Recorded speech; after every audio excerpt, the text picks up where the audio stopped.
Avertissement. Les propos exprimés dans ce podcast ne sont pas l'opinion officielle des Forces armées canadiennes.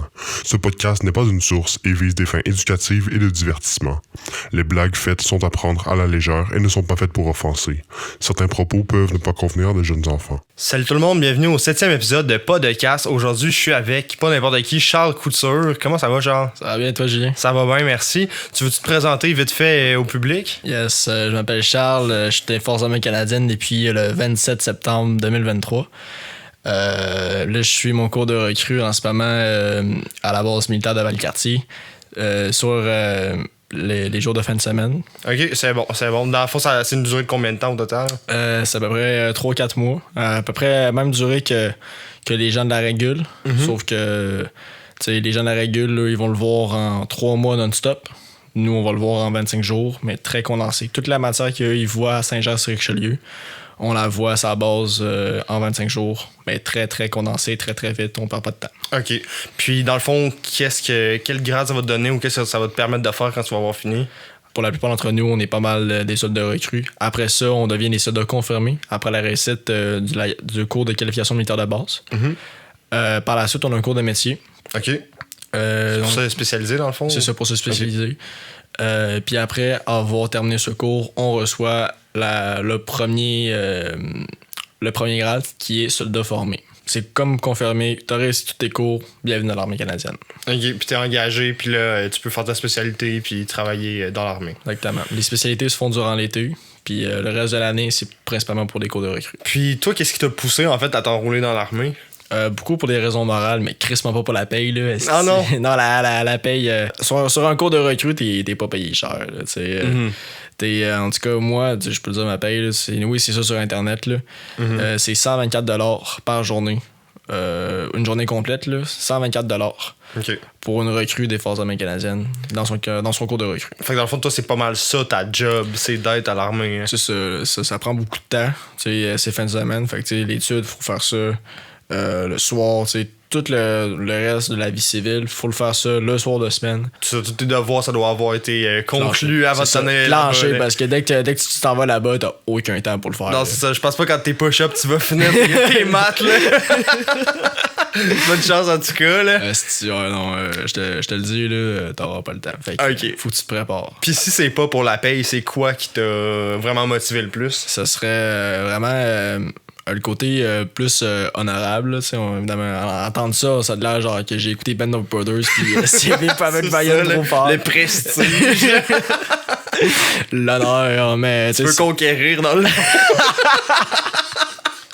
Tu veux rendre le Québec un peu plus gros que ce qu'il était avant.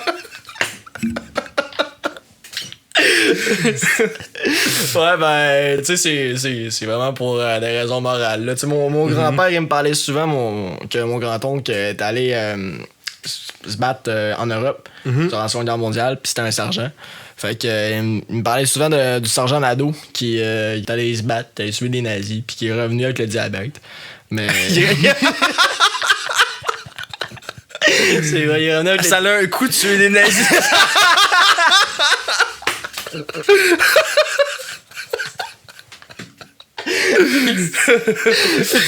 Avant, je tuais des nazis. Maintenant, faut que je fasse attention à mon chocolat.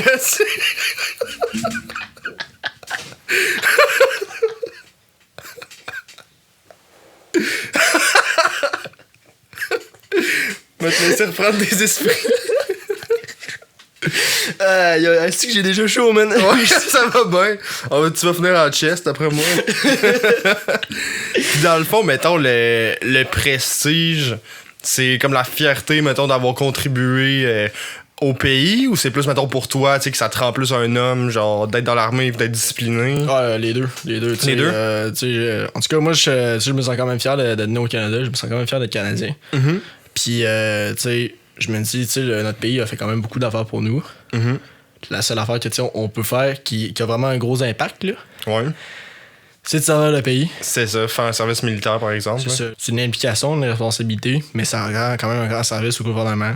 Ça rend un service. C'est comme payer le genre de dette que le gouvernement nous offre Pour, mettons, la qualité de vie qu'on a, là, si on peut dire ça. Là. Exactement, les soins de santé, l'éducation, tout ça. Là. C'est ça, parce que on le paye un peu déjà avec la job qu'on fait, mais c'est comme encore une coche de plus. Puis en même temps, comme tu l'as dit, ça donne un aspect plus personnel parce que là, t'apprends à gérer ton stress. Tu es rendu dans l'armée, on te bombarde de stress. Puis là, au début, t'es genre, what the fuck, qu'est-ce que je calisse? C'est ça, tu n'es pas habitué. Là. C'est ça. Puis là, après ça, tu commences à considérer ça comme un nouveau normal. Puis là, après ça, tu veux plus revenir en arrière. Tu es déjà habitué au stress. Si on continue à te stresser pour des affaires, moi, c'est rendu. Avant, quand j'arrivais en retard à un cours, là, j'étais full stressé. Ouais, super anxieux. J'arrive en retard, je suis dans la merde. Là, c'est rendu, j'étais arrivé 15 minutes en retard au cours. J'allais me les calisser, man. Je suis rentré dans la classe, là. Fait que ça te permet de t'encore lycée plus à l'école, dans le fond. C'est ça, là. Mais tu sais, dans le fond, c'est un peu comme si tu t'entraînais puis que t'allais avec des poids de plus en plus lourds puis ça devient ton normal. Mais là, c'est comme plus avec ta mentalité, ton stress, ta discipline. C'est ça, là. Tu peux comme l'appliquer dans ta vie de tous les jours, dans le fond. C'est ton caractère là, qui se renforce, là. Tu deviens quelqu'un de meilleur dans ta personnalité. Mentalement, tu deviens meilleur. La résilience mentale aussi, là, elle devient plus forte, là. Fait que, c'est rendu que si quelqu'un te fait un finger sur la route, là, et que tu peux t'en calisser ben gros. Ouais, c'est ça vient moins de te chercher, genre tes émotions, puis tu deviens plus. C'est ça, là. T'agis plus comme un homme, là, dans le fond. C'est ça, là, exactement. Sinon, Charles, y a-tu bien des filles dans l'armée? Ouais, il y a pas mal de filles. C'est à peu près 10% de filles, vraiment à peu près là, dans l'armée, là, plus que l'on croit. Même que pour commencer un cours de recrue, faut qu'il y ait un minimum de filles. OK. Tu sais, je sais pas, il faut genre qu'il y ait au moins 6 filles. S'il y a pas 6 filles, ben on désolé. peut pas commencer. Il y a comme un quota à remplir. C'est ça, parce que, tu sais, s'il y a juste une fille parmi 49 autres gars, la fille, moi, si j'étais la fille, je me sentirais pas en sécurité. Là, non, c'est certain. Moi, je penserais que. Tu sais, t'as-tu déjà vu la photo de genre, tu sais, 6 gars noirs avec une petite fille sur le divan? Là. Moi, je m'imaginerais de même. Là, si j'étais la seule fille. Là, non, c'est bien certain. Là. Fait que toi, tu penses que c'est, mettons, pour que les filles se sentent plus en sécurité puis que ce soit plus, mettons, plus intègre, là, si on peut dire ça. Là. Faut vraiment. Que, tu sais, elle sent inclus, faut pas qu'elle se sente toute seule non plus. Tu sais, c'est une fille. Elle veut rejoindre les forces, elle a bien le droit. C'est dans son droit constitutionnel. Mais si elle le fait, il faut qu'il y ait d'autres filles qui viennent avec elle. Il faut pas qu'elle soit toute seule dans son cours pour des raisons de sécurité, là, principalement. Là, faut pas que ça devienne genre une pression de plus que elle soit une fille. Qu'elle soit une fille, c'est ça. Là, faut qu'elle ait un peu la même expérience que les autres. Puis qu'elle ait pas genre de l'intimidation supplémentaire ou d'autres menaces comme on sait qui peut arriver. C'est ça. Puis dans l'armée en même temps, tout le monde est égal. Là, le gars va courir 3 km, la fille va courir 3 km aussi. T'as entendu dire que dans la police, c'est pour la sélection, leur test physique, c'est comme un petit peu adapté pour filles et gars. Ouais. Dans l'armée, il n'y a pas d'adaptation. Tu le fais, puis si t'es pas capable de le faire, ben t'es pas capable. Là. C'est sûr. Parce que quand une fois sur le champ de bataille, si t'as 3 km à courir, c'est pas à 1.5 la fille, tu seras pas arrivé. Là. Ah non, attends, maintenant j'ai un petit filet à la cheville. Non, ta gueule, t'avances. T'arrêtes pas. Là. C'est ça, là. Autant pour un gars qui chialerait. Ouais, c'est ça. Tout le monde a la même chose à faire. Puis il faut qu'elle se sente inclus. Si elle ne se sent pas inclus, il faut qu'il y ait une adaptation qui soit faite pour qu'elle se sente inclus. Puis tu sais, justement, filles, gars, dans un camp de recrue, y a-tu des règles autour de ça, justement, pour ce que vous avez le droit de faire, ce que vous avez pas le droit de faire? Ouais, évidemment, c'est un camp de recrue, faut pas que ça soit, c'est pas OD. C'est ça, faut pas que ça soit un site de fréquentation pornographique numéro 1 des militaires, là, non, c'est ça, là. 12 militaires qui sautent une fille au camp de recrue de Valcartier, méchant titre porno, là. I'm stuck in the tank, là.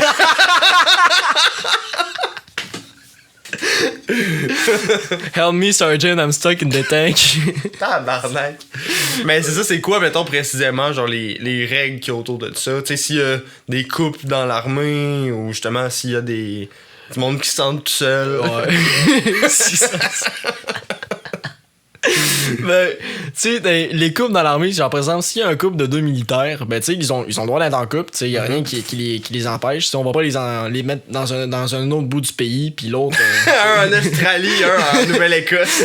C'est ça, tu sais. On va pas les séparer, mais tu sais, il faut que quand ils sont en service, que, tu sais, ils soient uniformes aux autres. Puis évidemment, ça veut dire que vous frenchez pas, tu sais, sinon. veut dire que le général, il pourrait frencher la petite soldat à côté de lui, là, tu sais. Non, c'est ça, là, ça perd de son sérieux un petit peu. C'est ça, là, tu sais. Puis les câlins non plus, tu sais, ils ont pas le droit. Tu sais, je pense que, tu sais, à part pour dire salut puis au revoir, tu sais, à part ça, il a pas le droit, là. Tu sais, t'as pas le droit de frencher en plein milieu du service, là. Tu sais, tu la traites comme si c'était selon son grade, là. Tu sais, Ok. tu la traites avec respect, mais tu sais, c'est un collègue. C'est un collègue. Ça doit se faire des chicanes de couple si on va le même grade. C'est Chris que oui, mais tu sais, c'est juste du professionnalisme là, qui vient là-dessus. Là. C'est-tu déjà arrivé justement des cas dans un camp ou whatever que ça a mal fini? En tout cas, pas dans mon camp, mais déjà arrivé que. Voyons. Les Barracks Bunny, ça c'est un phénomène très connu, surtout aux États-Unis. Ça arrive que, tu sais, il y a une fille qui a rejoint le camp de recrue, puis elle sent fucking horny, puis elle va coucher avec pas mal tout le peloton. Mm-hmm. Déjà arrivé, c'est pas sur mon camp de recrue, mais tu sais, je connais un militaire hors de mon régiment qui m'en a parlé. Elle s'est fait pogner, éventuellement, mais vu qu'elle avait 17 ans, tu sais, c'était. À ce qui passe, c'était pas si pire, mais c'était eux qui avaient couché avec, qui ont payé cher. Il y en a un qui a perdu sa job. Ah ouais? Il s'est fait sortir, puis là, il faut qu'il paye en conséquence. Dans l'armée, il faut garder en conscience que t'es là pour te faire entraîner, t'es là pour avoir l'expérience.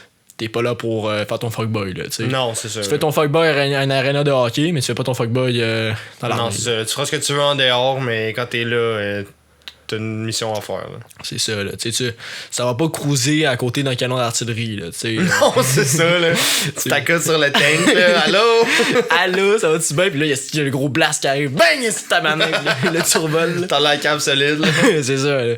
T'sais, t'es pas là pour cruiser, t'es là pour apprendre, là. En plus, tu rentres, là, puis là, tu sais, ils te disent, on va aller à gauche puis à droite. Ça, c'est vos fers puis vos sorts d'armes. Si vous couchez avec, vous êtes dégueulasse, tu sais. Mm-hmm. C'est comme si tu couchais avec ta soeur ou ton frère. Ouais, fraternité. Essaie de C'est se mettre ça ça, dans la tête t'sais. pour pas que. Dès pour que, empêcher ça. dès que tu l'apprends au camp de recrue, ben là, après ça, t'es un dégueulasse. Là. T'sais, avant le camp de recrue, ben, tu savais pas. Mais après le camp de recrue, C'est pas le Saguenay non plus. c'est ça.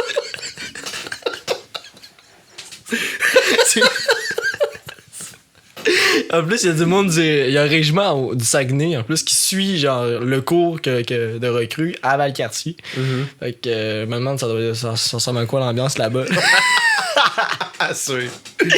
Ouais, non, on vous aime, le Saguenay. Est-ce que tu trouves que les militaires, mettons, ils ont assez de reconnaissance, par exemple les vétérans, par rapport aux risques qu'ils peuvent vivre? Ben, c'est sûr que ici, on n'a pas vraiment la même reconnaissance qu'aux États-Unis. Aux États-Unis, tu rentres dans un resto, puis t'as un rabais qui est écrit pour les militaires. Là, tandis qu'ici, t'en as pas. C'est l'armée qui te les donne, ces options-là. C'est pas la population. Ouais, puis mettons les civils, ils voient-tu genre les vétérans du même œil?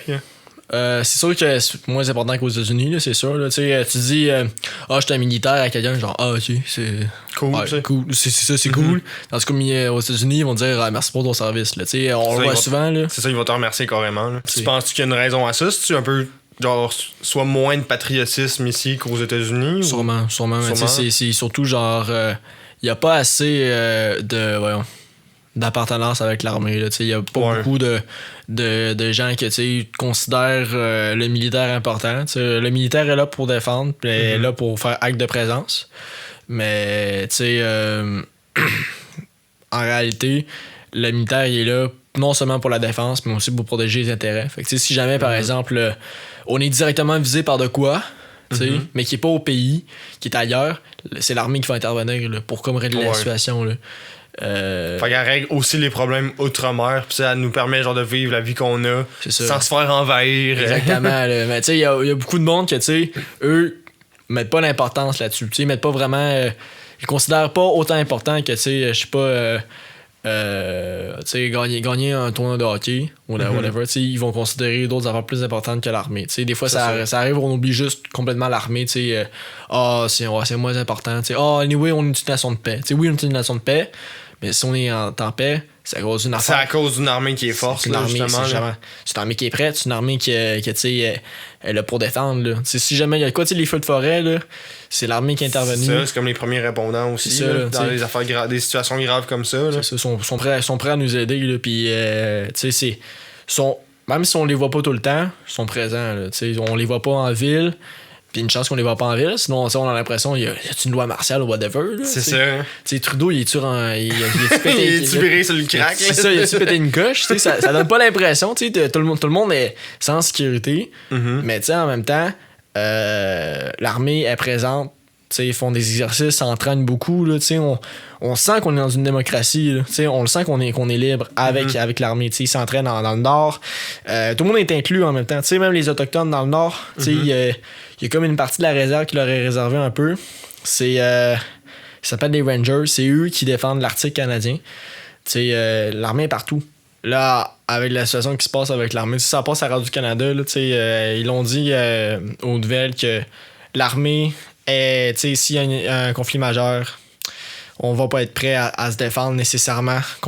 Si par exemple la Russie, là, on va pas être prêt nécessairement à la défendre. Ça, c'est pas mon opinion personnelle. Là, c'est l'opinion de Radio-Canada c'est ça. C'est Radio-Canada qui a lancé un reportage basé sur un document du ministère de la Défense nationale. L'état-major le savent. Ils sont en train de régler ces problèmes-là. Ils cherchent des solutions. Puis, ça se règle pas en une journée. Rome, c'est certain. Rome, c'est pas construit en un jour. Puis, l'armée va pas se régler tous ces problèmes en un jour non plus. Mais, les principaux problèmes qu'il y a, c'est la main-d'œuvre.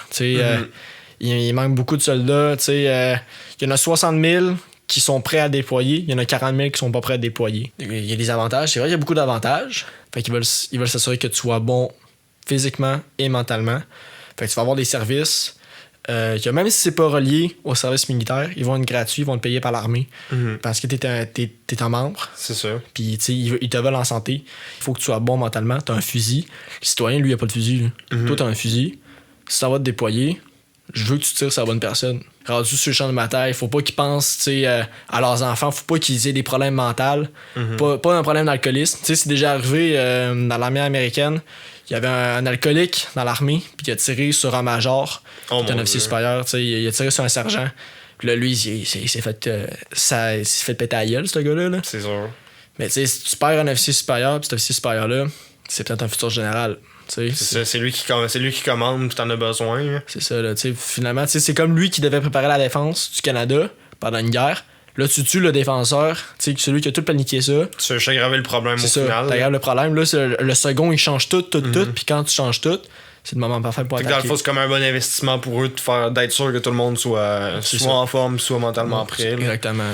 Sinon, par rapport aux vétérans puis à l'alcoolisme, tantôt, je suis allé lire un petit peu, puis j'avais vu justement un article de Radio-Canada. C'est sûr, ça datait de 2021, fait que les chiffres ont peut-être changé, mais ça disait qu'ils pensaient qu'il y avait comme entre 3000 et 5000 itinérants qui étaient des anciens combattants. Puis ça disait aussi justement qu'avec le manque des fois de camaraderie puis tout ça, puis où ce qu'ils avaient vécu justement, s'ils pouvaient sombrer dans l'alcoolisme, dans l'itinérance puis tout ça. Là. C'est ça, là. C'est surtout avec la guerre Afghanistan, là. Il y a eu 168 Canadiens militaires qui sont morts là-bas. Mais il y en a beaucoup qui se sont suicidés, genre vraiment la grande plupart.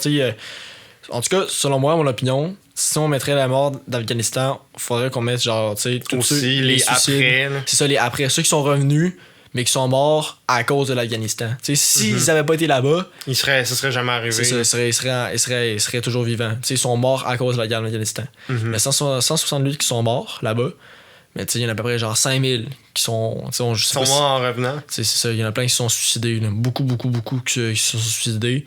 Ils ont perdu famille. Tu sais, quand tu laisses ta femme puis ta fille là, au pays, puis là, tu pars 9 mois. Tu fais un tour là-bas. Là, tu reviens, ta fille connaît pas ton nom, ta femme t'a trompé, elle est allée chercher quelqu'un d'autre. Elle s'est fait une vie sans toi. Là, fait que, tu te ramasses tout seul au final. C'est ça, t'es tout seul. Puis là, imagine, t'as plus de parents. Tes amis sont morts à la guerre.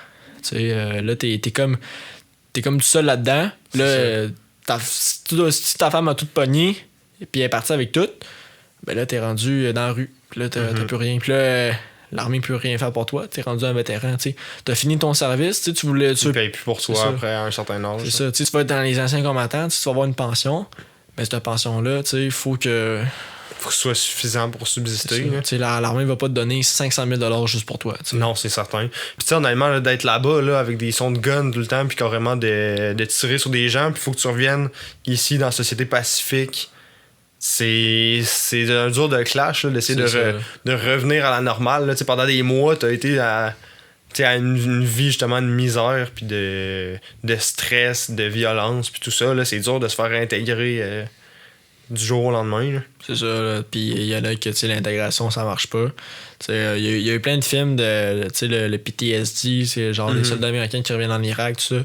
Mais ça, c'est pas de la fiction, c'est vrai. Non, ça existe pour vrai. Là. C'est ça, tu sais, au Canada aussi, là. Tu sais, il y en a plein qui ont consulté, tu sais, j'en connais. Que, tu sais, eux, ils nous ont partagé aucun recul leur expérience, puis ils ont dit, on a consulté, puis c'est important de consulter parce que PTSD, plus que tu gardes ça à l'intérieur, plus que tu fais des ravages. T'sais, c'est toi-même qui va causer des ravages. T'sais, ok, là, c'est vrai que ça va pas bien. Il faut que j'aille consulter parce que sinon, ça va être les autres qui vont payer à cause de moi. Là, ça va être ma famille. Elle va pas me reconnaître. Fait que, je vais me faire comme ignorer de la famille. Là, je vais être sorti.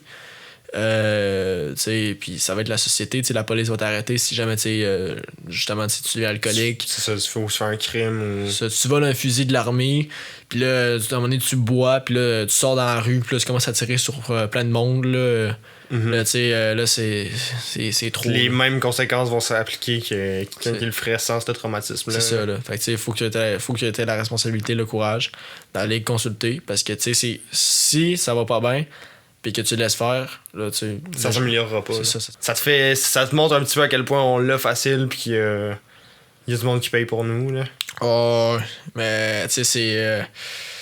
Tu sais, la guerre, personne veut une guerre. Tu sais, personne en veut vraiment une, là, parce que, tu sais, ça va tuer quelqu'un que lui, il a pas envie de tuer. Mais faut que tu le tues pareil, parce que c'est un ordre que t'as reçu. Fait que, tu sais, évidemment, t'as comme genre plein de philosophies, tu sais, t'as plein d'affaires qui te trottent dans la tête, genre pourquoi j'ai fait ça? Est-ce que c'était vraiment nécessaire de faire ça? Tu sais, qu'est-ce que lui, il m'a fait que, tu sais, a poussé à ce que je le tue, tu sais, des affaires de même. Tu sais, ça peut arriver dans une guerre. En tout cas, en Afghanistan, tu sais, peut-être qu'ils avaient pas vraiment ça parce que, voyons, tu sais, ils ont quand même pogné 2 avions qui ont foncé dans 2 tours jumelles, là, tu sais. C'est sûr, là, mais tu sais, même à ça, tu sais, j'ai déjà entendu un cas, justement, de quelqu'un, un soldat, justement, d'Afghanistan, qui était arrivé quelque chose de terrible, puis qui a tellement dû regretter, là. Ouais. Ben, tu sais, je sais pas si c'est correct de dire ça sur le podcast, mais bon, je pense que je vais mettre un avertissement, là. Ouais. Mais tu sais, dans le fond, c'est que lui, le soldat, il avait, un petit garçon, là, de, je sais pas, peut-être 8-10 ans. Puis dans le fond, justement, il était sur le terrain en Afghanistan. Puis il était comme en bas d'une colline. Puis en haut, il y avait 2 talibans, je pense. Il y avait un petit gars, genre, sur un vélo. Puis ils ont mis, genre, un sac avec une bombe, genre, au petit gars. Ouais. T'sais, ils ont donné une pièce. Puis il a dit, tu sais, genre, va descendre en vélo, genre, tu sais, en bas de la côte, genre, sur eux autres. Ouais.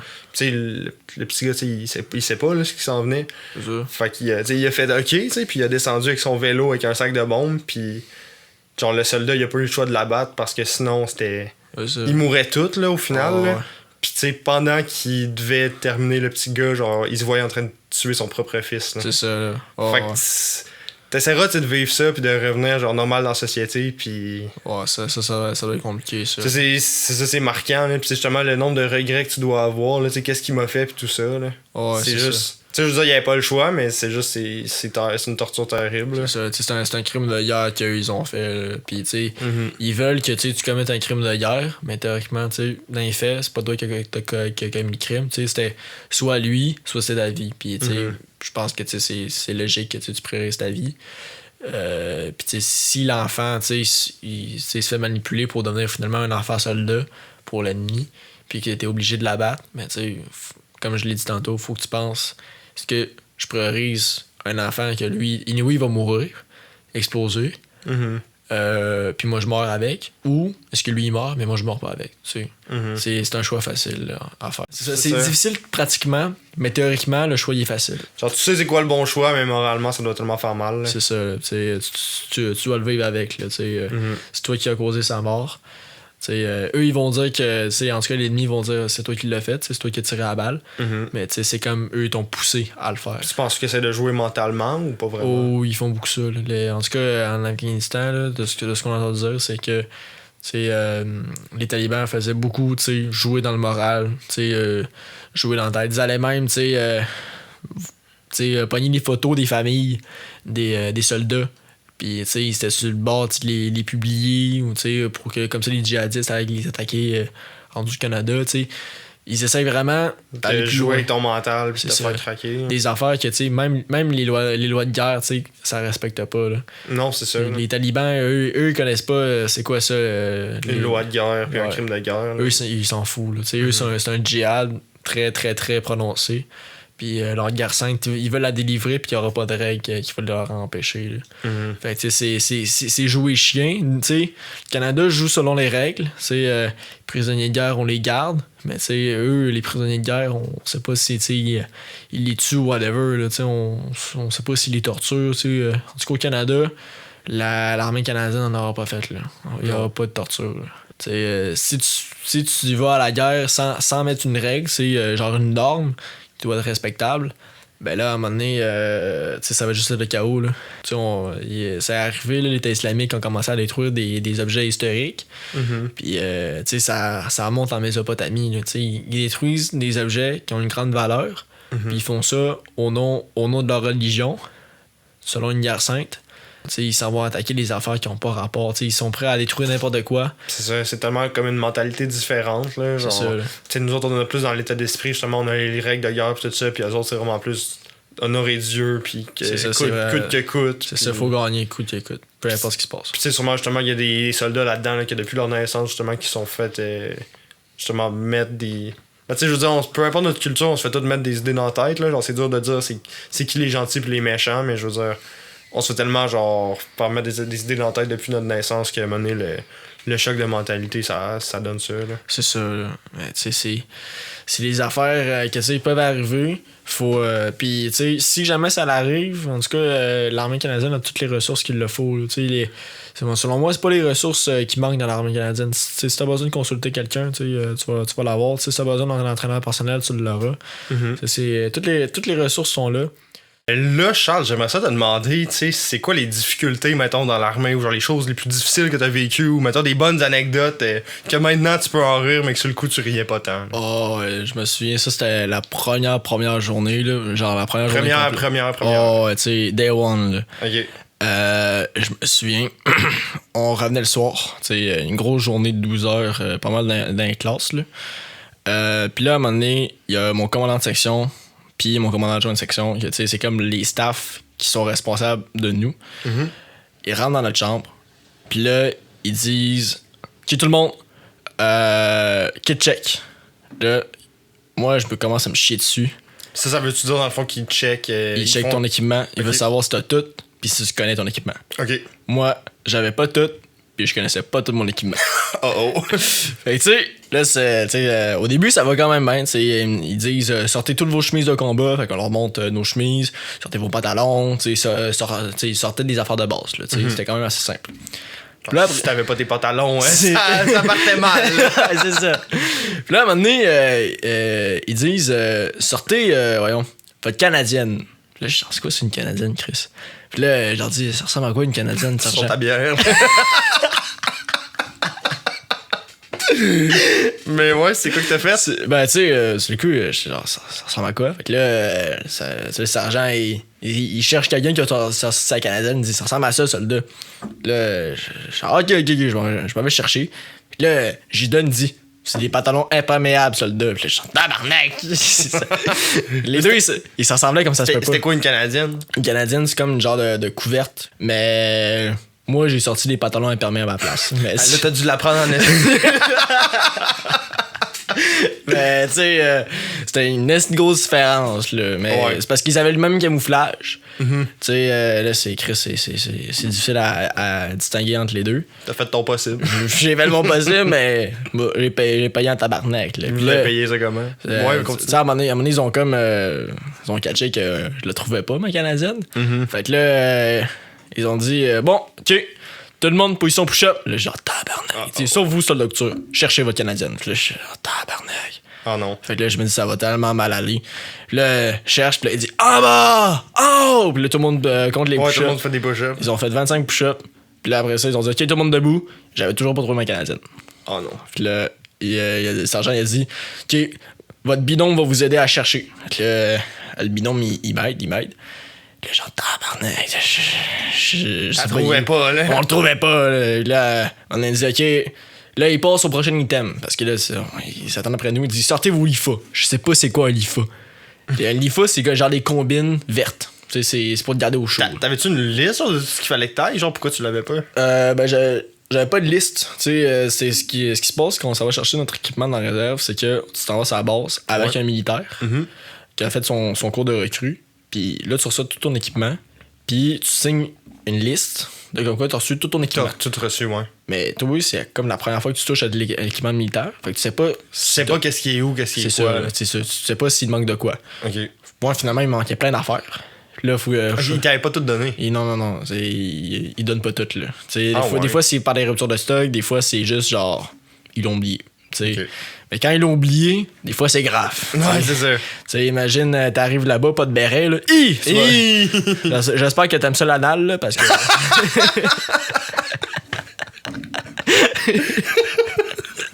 tu vas le payer cher, là. T'sais. Ouais, tu vas le payer à coup de claque.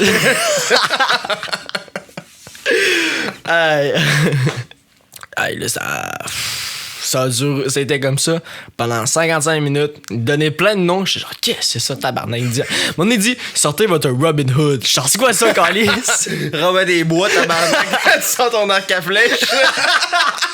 Là, les sergents. Ça va aller bien à la guerre, ça, là. Ben, hey, esti, Les autres, ils faisaient des push-ups pendant ce temps-là. Ouais, les autres payaient. Les autres payaient à cause de moi. Puis là, à un moment donné, ils ont tellement payé que là, le sergent a commencé à arrêter de les faire payer. Puis il commençait à me le mettre sur moi. Ils ont commencé à dire prenez votre temps, hein. Prenez votre temps, tu sais. Nous, on attend après vous. Puis là, tu sais, ils étaient bêtes, là. Tu sais, ils voulaient te pousser à bout, là. Puis là, à un moment donné, tu sais, je cherchais tellement mes affaires que je commençais à sortir toutes les affaires de ma case, puis je les calissais sur mon lit. Puis là, à un moment donné, pendant ce temps-là, tu sais, quand on payait en push-up, il fallait enlever notre béret. Moi, je l'avais laissé sur la valise, mon béret, mais j'ai tellement calissé des affaires sur le lit que ça a tombé sur la valise. Oh. Puis là, le béret, je l'ai perdu. Fait que là, à un moment donné, il m'a fait demander par le sergent, il est où votre béret? Puis là, il dit arrêtez de cherchez votre béret. Puis là, je suis genre tabarnak. Fait que là, je calisse tout à terre. Là, je cherche le style de béret. Puis là, à un moment donné, je trouve le béret à terre. Puis là je le pogne, je le mets sur ma tête. Puis tu sais, il y a comme un genre d'écusson en or, là. Je l'avais plus. Il était tombé. Non. Fait que là, il dit yo, votre cornflake. Puis là, normalement, il était là. Ouais, mais il est pas là. Puis là, ça a pas été ta meilleure journée, toi, là? Non, c'était la première journée, puis c'était la pire journée. Là, à un moment donné, ils sont partis. Moi, j'étais dans un hostie de bordel. Fait que là, j'ai tout emplacé mes affaires dans ma case. Mais tabarnak, j'avais envie de pleurer 2 heures après. Là. Mais, tu sais, au début, j'étais genre, ça va tellement me traumatiser, cette expérience-là. C'est le même à tous les jours. C'est ça, là, tu sais. Je me suis dit, Chris, faut que je t'offre 4 jours de même. Penses-tu que je vais me sauver, tabarnak? Pas sûr. Puis là, au final, tu sais, ça s'est bien passé. Tu sais, j'ai plus considéré ça après ça comme une leçon. C'est une affaire de sois responsable, tu sais, pense à toutes tes affaires. Fait que, tu sais, mon béret, c'est ça, mon béret est toujours dans la même poche. Tu sais, toutes mes affaires sont bien rangées dans la case. Je pense que tout le monde, faut qu'on ait une situation de même dans l'armée parce que sinon, tu sais, genre, faut que tu le commences le plus tôt possible. Faut que tu te fasses défoncer le plus tôt possible. Ils s'attendent que tu sois vraiment bon à la fin du camp. Ça, c'est mieux de faire l'erreur au début qu'à la fin. C'est ça, exactement, là. Fait que là, tu sais, la plupart d'entre nous, on a fait des erreurs au début. Puis là, on est rendu meilleur. J'ai comme oublié de filmer l'outro avec Charles, mais c'est pas grave, ça va se terminer là. En tout cas, un gros merci à Charles de s'être joint à nous. Puis merci d'avoir écouté. On se dit à bientôt pour le prochain épisode.